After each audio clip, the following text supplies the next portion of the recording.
Hi, hello everyone, and welcome to this YouTube channel called as UPSC Edge. So this is Nisha Najumuddin, your educator in Academy. I'm also an economist, teacher, entrepreneur, and YouTuber, and I've taught 60 plus GS batches with 6 years of teaching experience. I'm also one of the top plus faculty in Academy. To follow me for more quality courses, be it the plus paid courses and also for the Unacademy free special live class, you can follow me via the link which is given in the description box of Unacademy platform. So, and apart from that, for all the other queries regarding subscription and also regarding the PDF and notes, you can follow me via my Telegram channel as well. The link of all that is given below the description box of this video. So yes, to begin with guys, in this particular video, I'm going to discuss one of the most important topic guys, which every aspirant who is appearing for the prelims examination should know. And now it's one of the most interesting topic as well.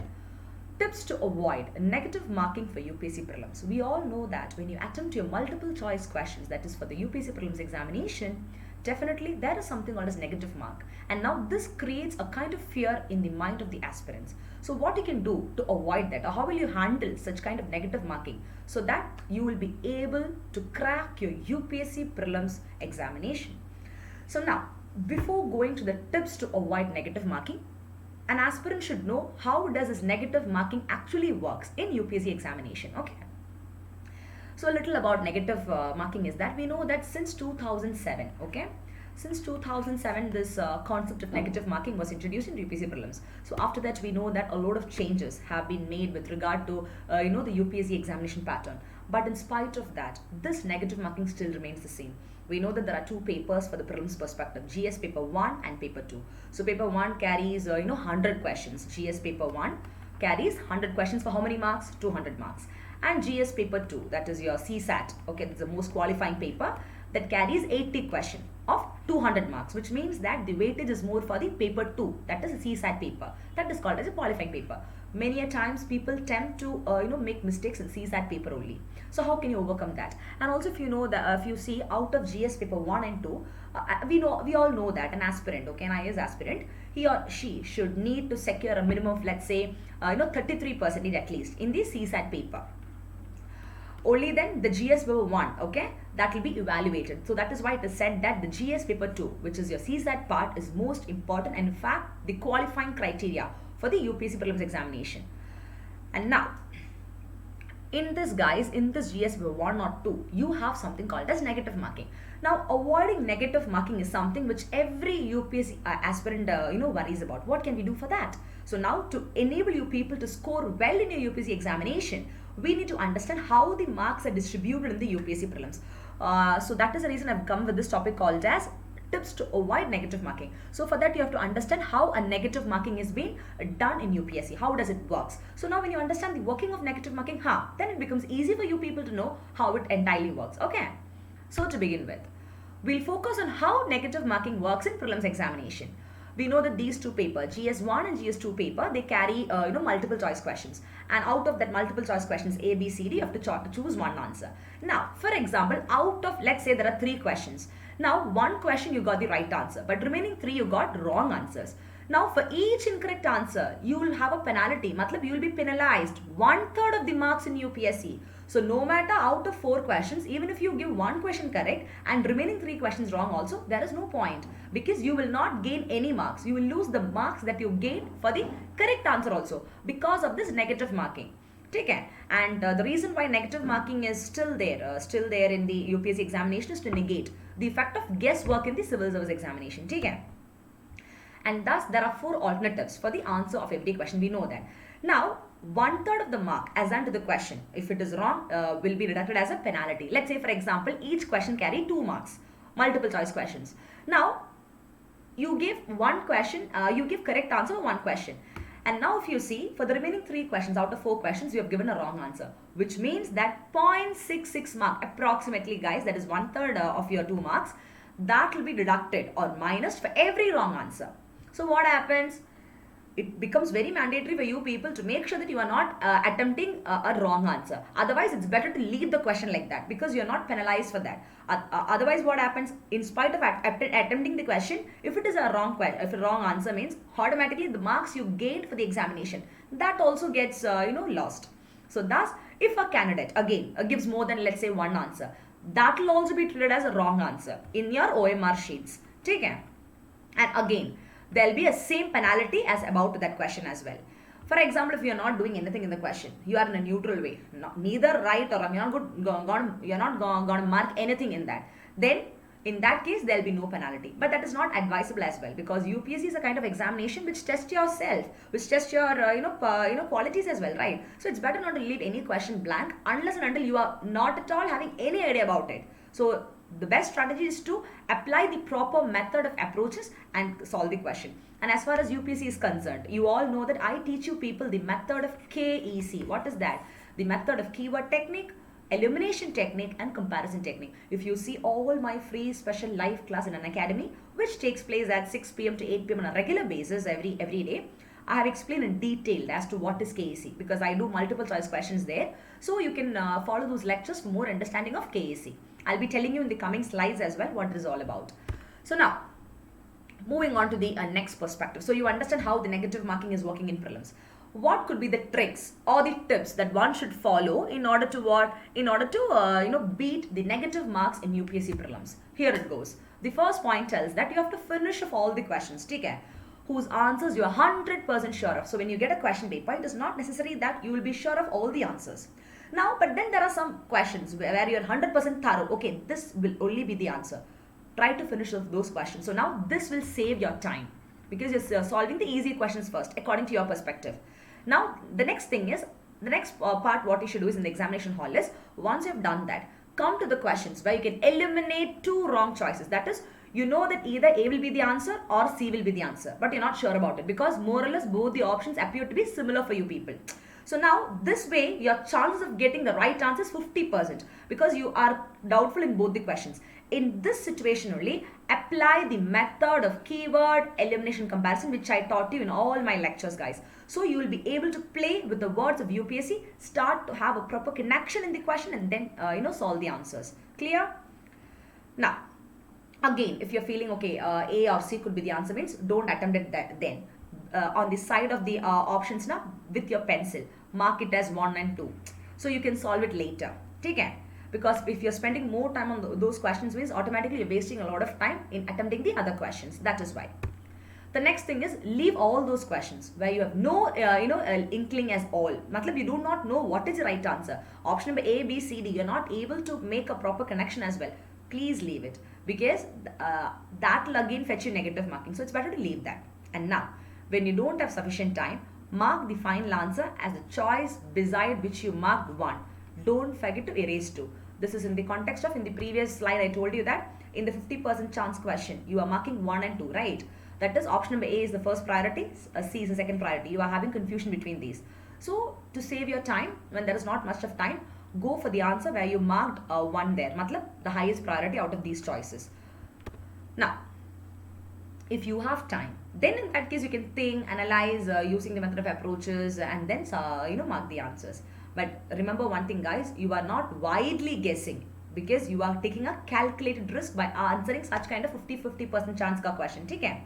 Now, another important tip to beat your negative mark is, after doing all this stuff, if you still have time for the examination, start rereading. Matlab, go through the questions once again, whose answers you had no idea, you have a zero idea about it. Because when you start rereading the questions, sometimes somewhere or the other you try to establish a connection. So now in that case, employ step number 2. That is, out of A, B, C, D, you don't have any idea. But now when you reread those questions, maybe you got a spark as to option B or D could be correct.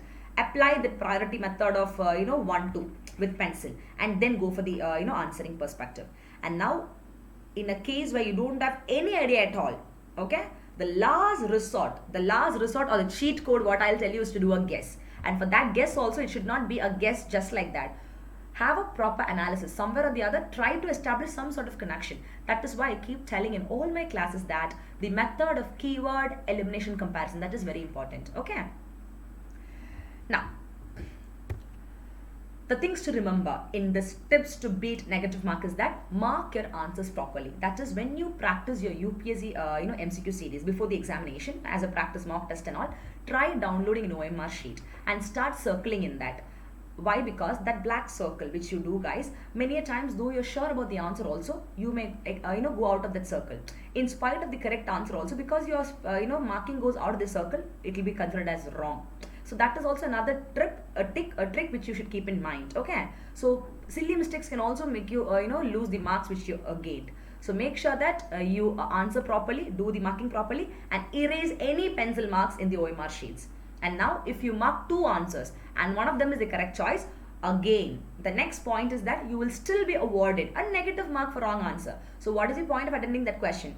So now be very, very careful, apply the above methods and tricks which I told you to avoid such negative marking. And thus, if you don't mark any answer, you will not be penalized for any marks in UPSC. But now that leaving the question blank also, you have to strategically apply your brain. Otherwise, again there are chances for you to lose marks as well, because you're earning 0 there. Okay? The only thing is that you will not get negative mark, but the marks will be 0 there. Now, I'm going to tell you practically what you can do. So far I told you the tips, tricks and all. But let's see practically how you can avoid such kind of silly mistakes in your UPSC examination. So I have taken some previous year prelims question and I'm going to tell you how it is done. Sometimes if you see in certain questions, okay, one or all the options, okay, they'll be partially correct. Now you have to choose the best answer. For questions like direct questions, in UPSC you have something called as statement questions and direct questions. So this is an example of direct question. The question is in the context of polity, which one of the following would you accept as the most appropriate definition of liberty? So whenever you get a question, guys, I always suggest you people to apply the method of KEC. That is keyword technique, elimination technique and comparison technique. What is the keyword in the question? Here the keyword is liberty and polity context. So now keeping the keyword liberty in mind, you have to do a method of comparison in the given options A, B, C, D. Out of the options, if you see, let's say, option number A and option number B, C, D. Out of the option number B and D, they appear to be similar in the context of liberty. Okay. So now people may having a doubt which one to go. Go for the method of comparison with this keyword called as liberty. So you will understand that the answer is option B. Matlab the best option. Though there is a partial connection with option number B also in the question, the proper answer with the highest priority is option number D. So thus if you see the preamble of the Constitution, okay, in that they provides for liberty of thought, expression, belief, faith, worship, etc. So in that context, even option number B could be right. But now as per the definition, look at the keyword appropriate definition. That is the next keyword, the most apt one. That is option number D, because opportunity to develop oneself fully. Don't you think so? Absence of restraint, okay, that also is a part of liberty. But now appropriate or the proper wala definition of liberty means when a person is able to develop themselves, when they have an opportunity to express their beliefs, faith, etc. Yeah, that is called as liberty in the true sense. So again, you have to play with words in UPSC to identify the right answer. This is how you'll choose the answers. Clear? Now, the next thing is, there is something called as elimination. As I told you, the KEC method, keyword elimination comparison, elimination plays a very, very important role, because the art of eliminating options, guys, that can even be the key to solve the questions in situations where the students are lacking or sufficient information asked in the examination. Let's have a look, guys, of this question. How can the method of elimination enable you to, derive the right answer? Another trick. The question is, which of the following are the characteristics of a stable ecosystem? Let's apply the method of KEC. So once you apply the method of KEC, it is understandable that here you have to go for the correct statement, not the incorrect statement. Sometimes UPSC can twist you with correct statement, incorrect statement. So first identify whether you have to go for the correct or the incorrect one. Okay. So now then go to the keyword in the question. It is stable ecosystem. That is the next keyword.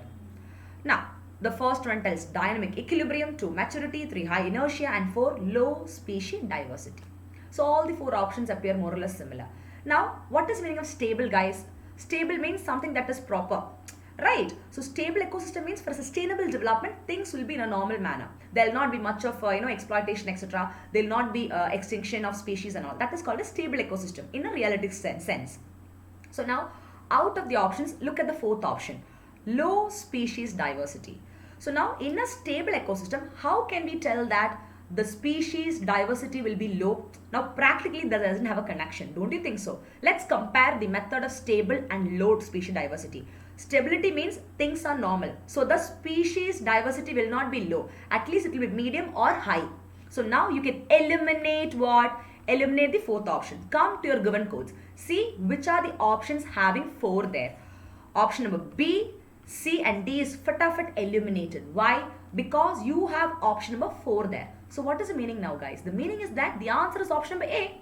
So even if you're not sure about option number 1, 2, 3, that is dynamic equilibrium, maturity, etc., still using the method of elimination, just by eliminating one option, see, you got the answer. This is the art of using the technique of elimination for UPSC prelims examination. And believe me, this works majority of times. 95% of chance is there for you to get right answers using this technique. So kindly focus on the method of elimination as well. Okay? And also apply the method of KEC, which I teach you. So I hope you understood how to eliminate as well. And any doubts if you have, please feel free to put your feedbacks in the comment box and also via Telegram channel. The link is given in the chat box. You can contact me. Okay? Now, the next important kind of questions which you can get for UPSC is, let's say, explanatory questions, that bada wala questions. Some questions now appears to be very long, guys. So you'll be thinking, oh, what a long question. But now don't even eliminate those questions. Let's have a look at the fact, guys. If you see the last few years, okay, the trend of questions based on explanatory nature that has been there in UPSC examination. So now these long questions, what happens? It will be time consuming, and though it is time consuming also, don't worry, guys, they are not that difficult in nature. It will be easy to understand if you apply the practical analysis method of KEC. And in these type of questions, the information regarding the topic, what they do is that they give it in detail. And the only work or the only thing the aspirant has to do is that he or she has to make a right choice from the options given. Let's go for an example. I've taken an example of history, guys. So now, question tells that it is a fine example of the architectural brilliance of the Mughal Empire.